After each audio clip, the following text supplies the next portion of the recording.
The NSCN-IM and the NNPGs have agreed in principle to sit across the table and hammer out differences between them.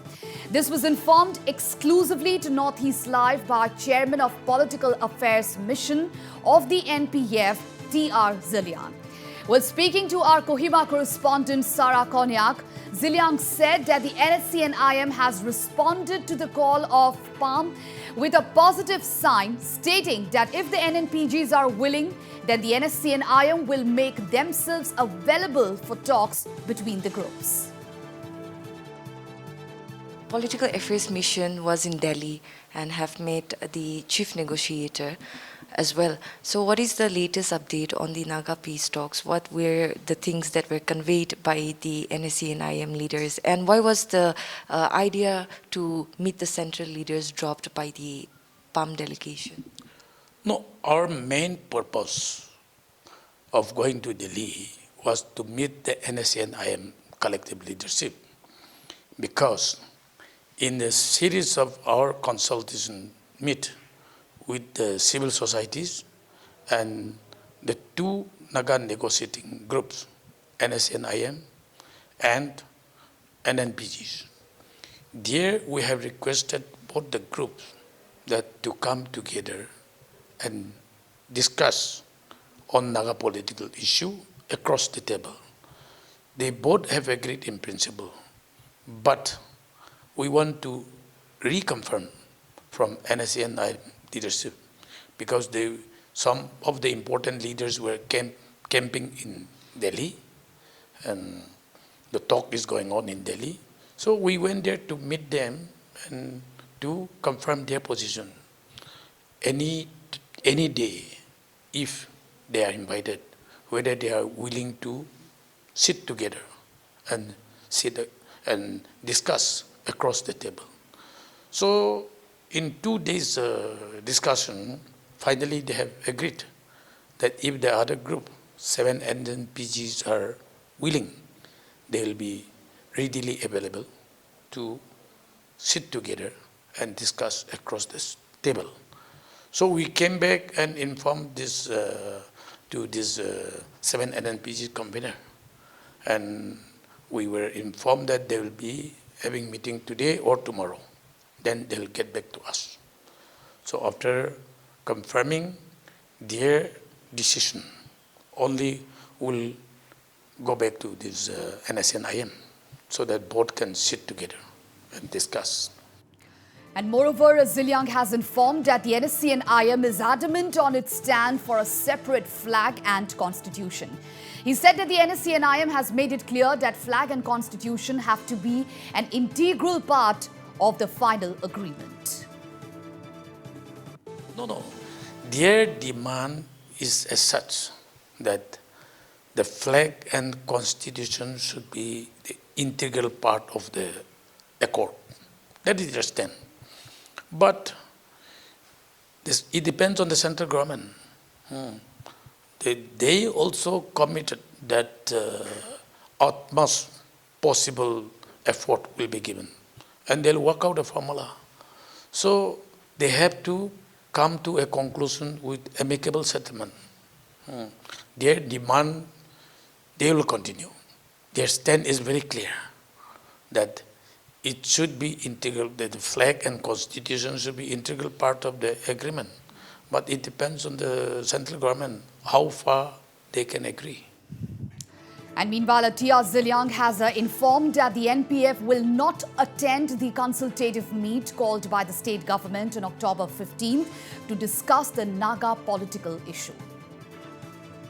The meeting convened by this chief minister inviting elected member, we have received the invitation, but dear elected member, we will not attend. All right, we'll be joined by my colleague Sarah Konyak live to give us an update on this exclusive story. Well, Sarah, a big development in regards to the Naga peace process. T.R. Zeliang has informed that the NSCN-IM and the NNPGs have agreed in principle to sit across the table and resolve differences. So, massive development. Briefly explain the significance of the development. Yes, Pooja, this has come as a very big development and a very positive sign to the Indo-Naga political issue, the talks that has been going on. And to make both the negotiating parties, the NSCN-IM and the working committee of the 7 NNPGs, has been the one of the many aspirations and demand of the Naga people that both parties should sit together and sort out and hammer out their differences and have proper understanding between themselves, so that one agreement and one solution is brought about. So this has been a long aspiration and demand of the Naga people, and every civil society organization, tribal bodies, and the church have also been longing for this, that both the parties should sit together and come to a meeting point. And with the mission to which the political affairs mission of the opposition party Naga People Front had carried to bring the two parties together is finally yielding fruits. And the PAM had also had consultative meetings with the civil society organizations last month, where they have also urged civil societies to work towards the goal of bringing both the political parties, negotiating parties together. So indeed, this is going to be a very big development.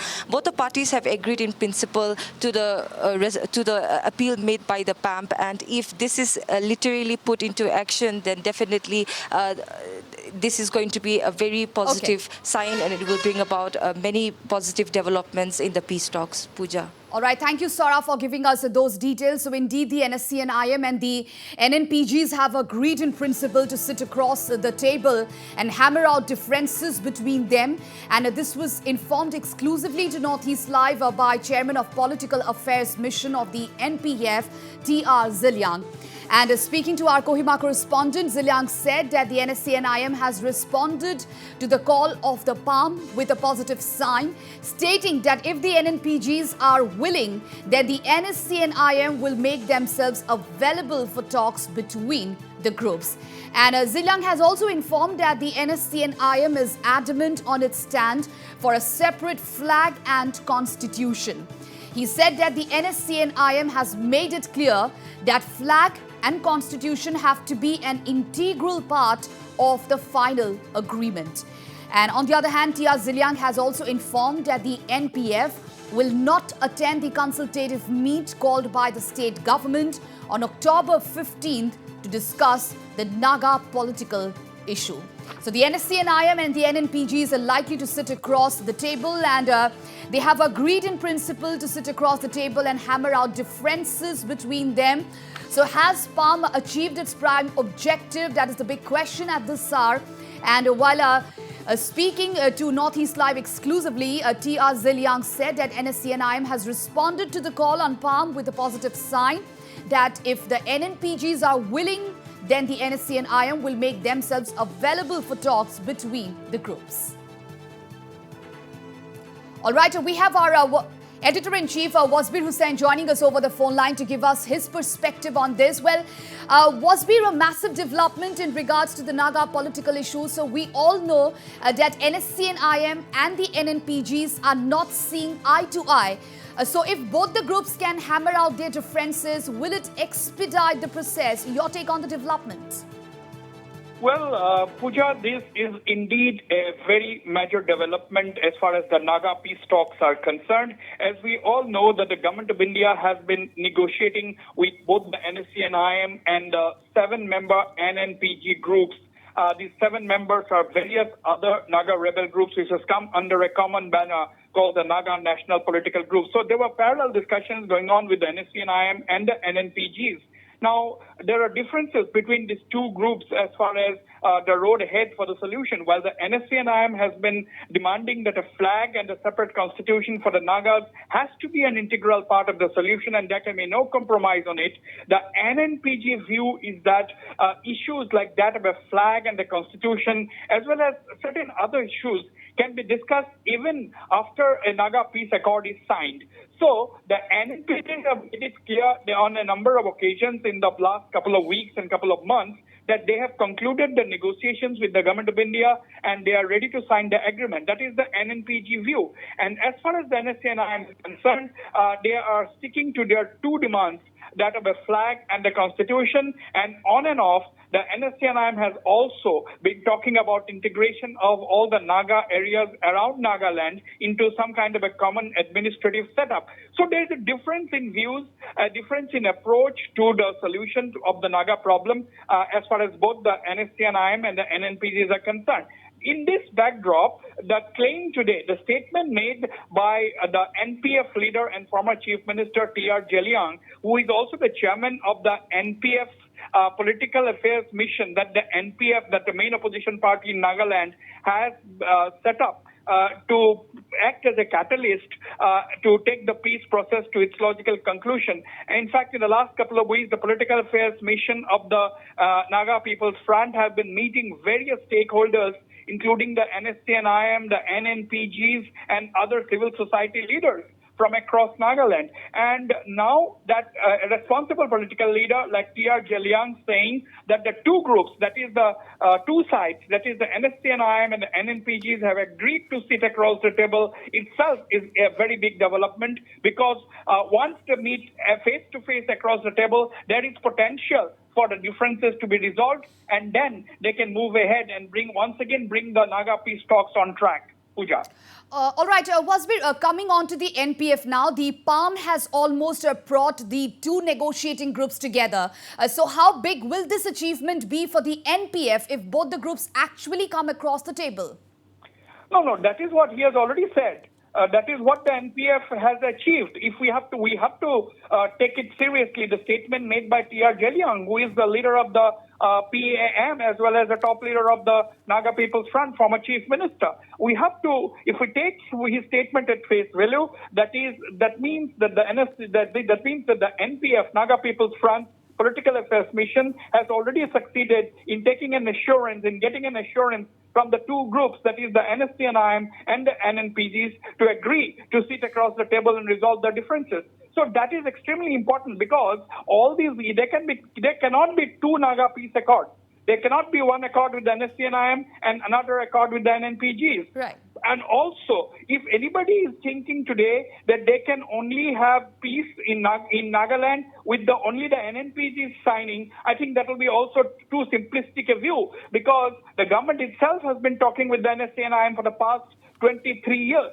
So, who is the true representative of the Nagas? Maybe the civil society, all the Naga national political groups, the national workers. So these are all combined together, we can say, will be the representative of the Nagas. If we want a holistic approach, if we want a permanent and peaceful resolution, I think all the groups have to come together and sign a single Naga peace accord. That has been the aim of the church leaders. That has been the aim of all right-thinking people who are associated with the Naga Peace Accord. But differences in approach over the past couple of weeks, couple of months, have led the Naga peace talks almost off track. And now, if the NPF has succeeded in getting the two groups, that is the NSCN-IM and the NNPGs together, I would consider it as a big development. And I'm sure the pragmatic Naga leaders will be able to resolve their differences across the table and then agree to sign a single peace accord with the government of India.